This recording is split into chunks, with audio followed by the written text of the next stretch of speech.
Alright, getting into the final countdown to the Atlanta Regionals. So, welcome back to another training day. It's more of just kind of keeping things up to date and ready to go, because this is probably gonna be it. So yeah, we will see. Alright, playing against Chris. And cool, it looks like he's running a variant on the Maridon team that took second at EUIC. I think, yep, we're gonna have a great time there. I want to do Urshifu. I feel like there's a lot of potential, actually, because that's most likely a Dark Urshifu over there. I love the idea of going, you know what? No, we're not going to do Urshifu. We're just going to do the Core 4. Or at least what is currently the Core 4. Mostly because I'm not seeing an overwhelming reason to bring the Urshifu. I think that he's great. I think he does a lot of good things. But I don't look at their team and say, I need the Urshifu. Or do I? I'm just taking a moment to really analyze and see, would I actually find a lot of benefit, or do I want to switch out there? Actually, oh, never mind. Alright, you convinced me.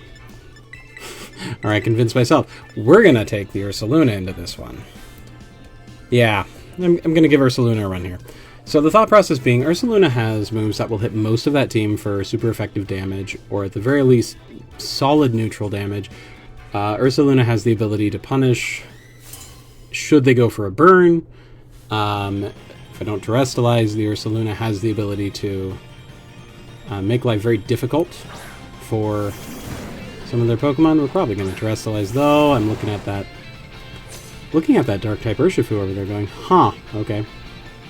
With that being said, I'd kind of like to just set it on fire. Okay, so we're going to protect our Ursaluna this turn. We're going to attempt to light their Urshifu on fire, give it a burn, and then we'll see where we go from here. Because... okay, Chris is withdrawing Urshifu. That's a smart play, because the Weezing could potentially mess you up. I am totally fine with getting a burn onto the Iron Hands instead. That works for me and my purposes. That works very, very well. That tells us our last Pokemon that they're going to have over there is almost certainly going to be the Maridon. This puts us into a fantastic Stally-type position. They go for the knockoff into the Ursaluna. Not actually a big deal in this particular match. I think the real question does come down to whether or not I want to terrestrialize. I don't really want to. I'm being totally honest. I don't think my... oh, no. I actually do not feel a need to terrestrialize because we burned the Iron Hands. Iron Hands is very burned at this point. So, yeah, let's get some damage on that Incineroar.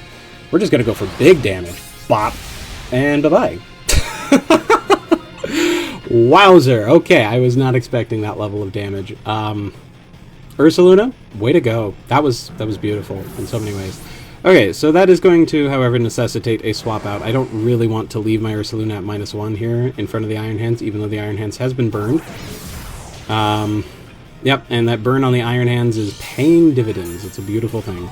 So we're going to swap out Ursaluna into... well, let's see what they decide to send out.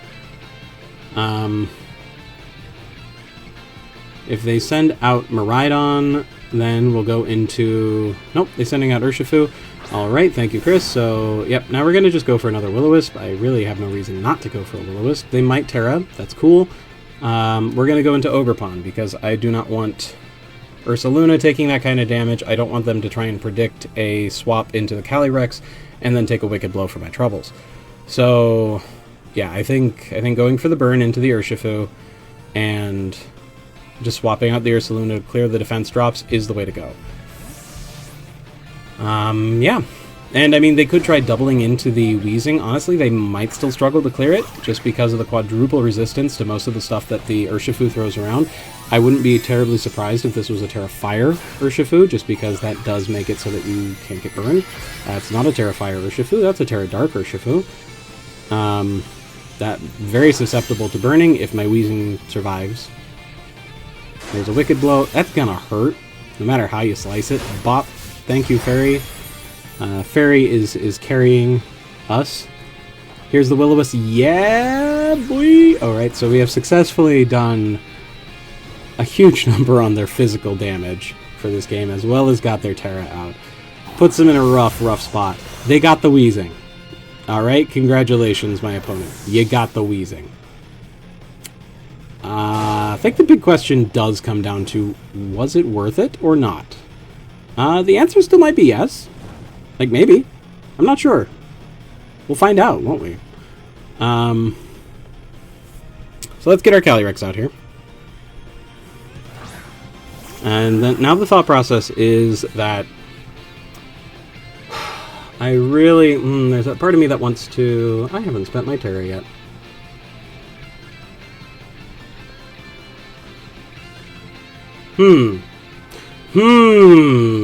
Yeah, let's do it. Okay, so, at this point, we're moving into what I would consider to be an endgame play, and we'll see whether or not it's successful ultimately.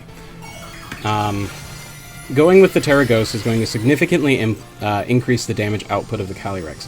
Neither of the Pokemon on the other side of the field have spread moves, both of them are burned, thereby cutting down their damage. Ogerpon is a very bulky Pokemon here, so she can just sit there absorbing a hit or two. I mean, not proccing Water Absorb, of course, because neither of them are throwing water moves at me. But Calyrex can... Oh, that's going to do some really nice damage. Yep, so they're going to hit me with a Wicked Blow. They're going to hit me with whatever the Iron Hands is going to hit me with. Because of the burns, Wheezing, you did an amazing job. It's going to significantly hamper their ability to shut down even the Ogerpon. That's giving me at least one more turn. And one more turn might be enough for Calyrex to get to +2. Yeah, they might be able to try and kind of dodge around it. But I think we're in a checkmate position at this point, because we drop another Astral Barrage, another Follow Me. The Ogerpon will take at least 2 more hits to go down to those 2. Okay, he's withdrawing the Iron Hands. I get it. Yep, here comes the Miraidon. Miraidon gets to just come straight into an Astral Barrage. Even if the Urshifu protects or detects this turn. Like, that's... I see where they're going with it, but, like, I still don't necessarily think that they're going to have the level of punch that they need to be able to close out this game. The Calyrex is just sitting here doing lots and lots of damage. They might try switching the Urshifu out and putting the Iron Hands back in, because that would potentially give them a situation where if they went for like a Dazzling Gleam this next turn, they might be able to, you know, then pick up a KO with like Sucker Punch. But I don't think it's going to be enough. Particularly as Calyrex is doing just over 50%, which is really all he has to do, and there is the surrender. Good game to my opponent. Yep, that was indeed the checkmate position that I thought it was. Yeah, so overall, I think that went very well. No particular complaints. Ursaluna, very impressed with that Headlong Rush. Did way more than I honestly kind of thought that it was going to do. I thought that it was going to take a significant chunk out of the Incineroar, but I wasn't expecting it to one-shot it, so that's pretty impressive. Anyway, thank you for attending today's video. Hope to see you next time, and yeah, getting really close to Atlanta Regionals, getting excited. Alright, you have a great day, and we'll see you next time.